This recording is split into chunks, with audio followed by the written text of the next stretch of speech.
존경하는 국민 여러분, 당원 동지 여러분, 저는 국민의힘의 전열을 재정비하고 젊고 강한 보수로 바꾸기 위해 당대표 선거에 출마합니다. 많은 국민들이 국민의힘에 등을 돌렸습니다. 당원들도 이대로는 안 된다고 하십니다. 갈등과 무기력이라는 악순환에 빠져 있습니다. 국민이 바라는 것은 명확합니다. 야당의 역할을 확실히 해라. 그러기 위해서 국민의 힘부터 바뀌어야 한다는 것입니다. 보수가 이대로 무너지면 대한민국도 바로 설 수 없습니다. 편향된 이념이 정책을 좀먹으면 관세 협상, 부동산 정책, 청년 대책도 제대로 실행될 리 없습니다. 우리는 함께 또 다시 일어나 보수를 현대화해야 합니다. 젊고 강하면서도 유능한 보수로 거듭나야 합니다. 저는 한결같이 보수의 가치를 지켜왔습니다. 박근혜 대통령 탄핵 국면에서 모두가 등을 돌릴 때에도 저는 청와대에 끝까지 남아 맡은 바 소임을 다했습니다. 문재인 대통령 지지율이 70%를 넘을 정권 2년 차에도 저는 환경부 블랙리스트 사건을 원칙대로 수사했습니다. 그때도 지금처럼 온갖 협박과 공격에 시달렸지만 권력의 눈치를 본 적이 없습니다. 어떤 외압에도 굴하지 않았습니다. 정권의 비리를 밝혀낸 대가로 자천됐지만 미련 없이 직을 던졌습니다. 변호사 시절 문재인 정부가 검언 유착 프레임으로 언론사를 공격하며 폭주할 때 저는 불이익을 무릅쓰고 약자인 기자 편에 서서 언론 자유를 위해 함께 싸웠습니다. 저는 위기에 강하고 싸울 줄 압니다. 늘 최전선에서 민주당의 폭주와 이재명의 방탄에 맞서왔습니다. 묵묵히 국민만 보고 이재명 정부의 여러 난맥상도 지적해왔습니다. 민주당으로부터 무수히 많은 고발과 거짓 모함을 받았지만 스스로가 당당하게 살아왔기에 단 한 번도 물러서지 않았습니다. 이런 한결같은 강인함만이 보수를 재건할 수 있다고 생각합니다. 저 혼자서는 할 수 없습니다. 강인함은 동료들과 함께 갈 때 비로소 진짜 리더십이 된다고 생각합니다. 그동안 저는 우리 당 누구의 요청에도 흔쾌히 힘을 보태왔습니다. 계파, 직위, 나이, 성별을 가려본 적이 없습니다. 저는 혼자도 강하지만 팀으로 일할 때 더 강합니다. 저에게 함께 일할 팀을 붙여주십시오. 당 지도부가 컨트롤 타워가 되어서 상임위와 개별 의원들의 투쟁력을 확 높여 놓겠습니다. 저는 진심으로 우리 당의 저력을 믿습니다. 국민의 뜻을 받들어 당을 개혁하겠습니다. 첫째, 일하는 국민의힘이 되어야 합니다. 정권 초는 정책과 인사의 방향이 정해지는 중요한 시기입니다. 국익을 위해 정부 여당을 견제하고 더 나은 대안을 제시해야 합니다. 먼저 일할 수 있는 시스템부터 갖추겠습니다.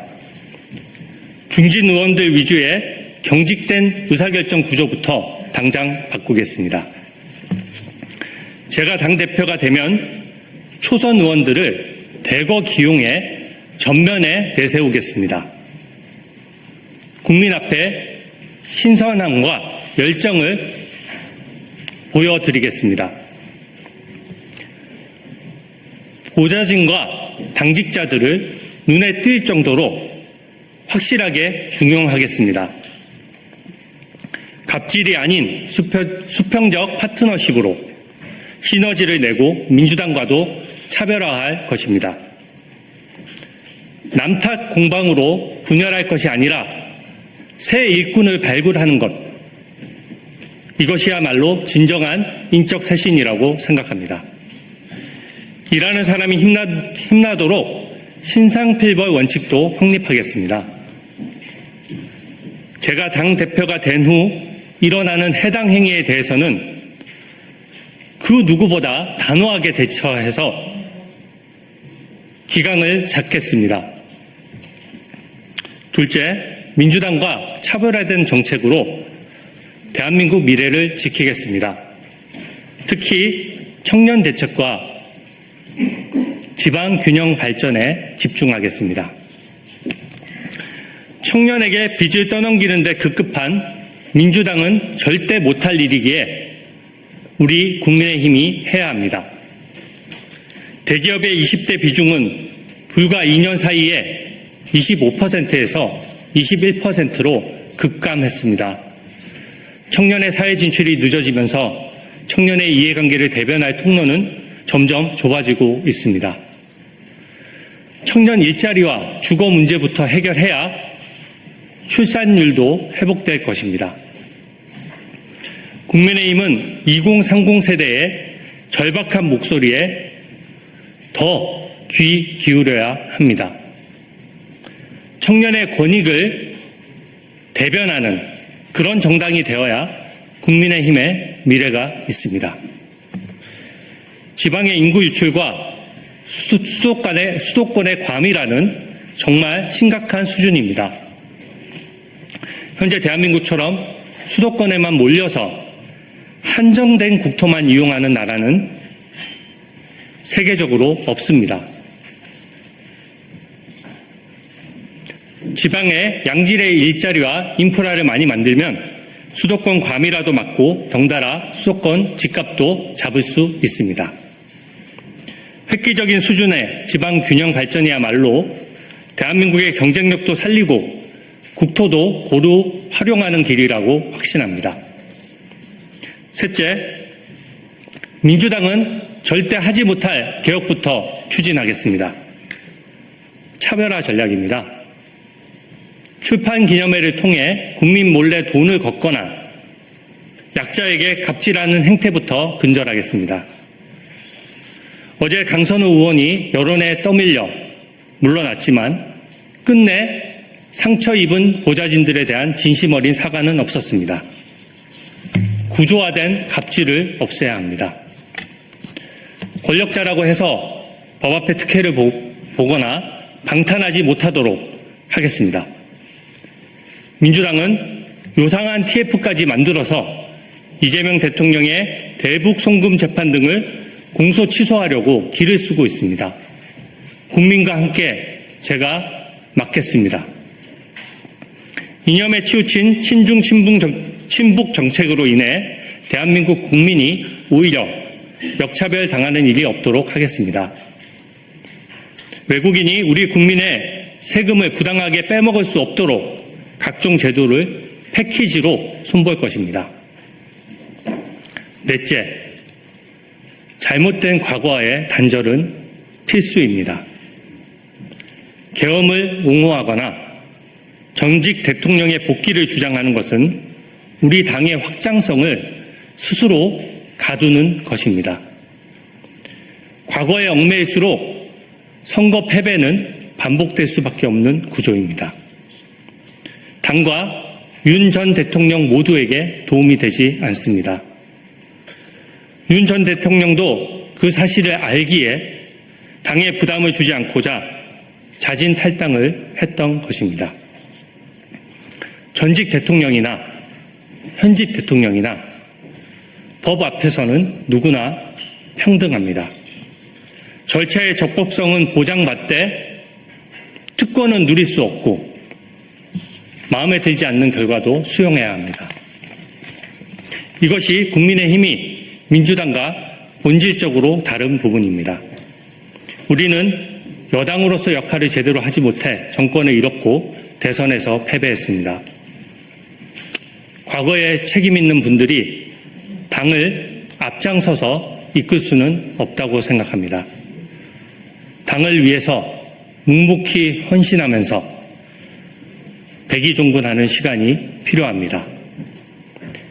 그렇다고 해서 인적 청산만을 강조한 나머지 당이 쪼개지거나 개헌 저지선을 위협해서는 안 됩니다.